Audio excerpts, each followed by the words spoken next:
जगातला सगळ्यात मोठा रोग कोणता आहे माहिती आहे? कॅन्सर किंवा हृदय विकार नाहीये, तर तो रोग आहे लोक काय म्हणतील, लोक क्या कहेंगे. या फक्त एका विचारानं आजपर्यंत जगातल्या जितक्या स्वप्नांचा खून केलाय तितका इतर कशानेच नसेल केला. आपल्याला नवीन बिझनेस सुरू करायचा असतो, पण भीती वाटते की लोक हसतील, काय म्हणतील.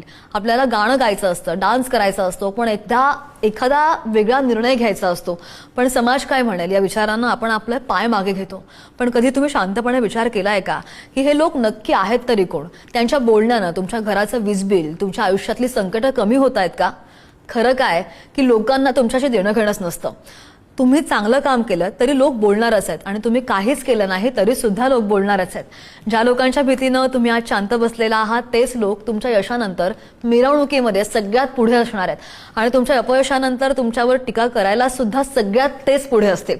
लोक काय विचार करतात हा सुद्धा विचार जर तुम्हीच करताय तर मग लोक काय विचार करणार आहेत? हे लाईफ तुमचं आहे, आयुष्य तुमचं आहे, याचे निर्णय तुम्ही घ्यायचे आहेत, आणि याचा परिणाम सुद्धा तुम्हालाच भोगायचा आहे. त्यामुळे लोकांच्या मर्जीनुसार जगणं थांबवा. ज्या दिवशी तुम्ही लोकांच्या बोलण्याकडे दुर्लक्ष करायला शिकाल त्याच दिवशी तुमच्या खऱ्या प्रगतीची सुरुवात होणार आहे.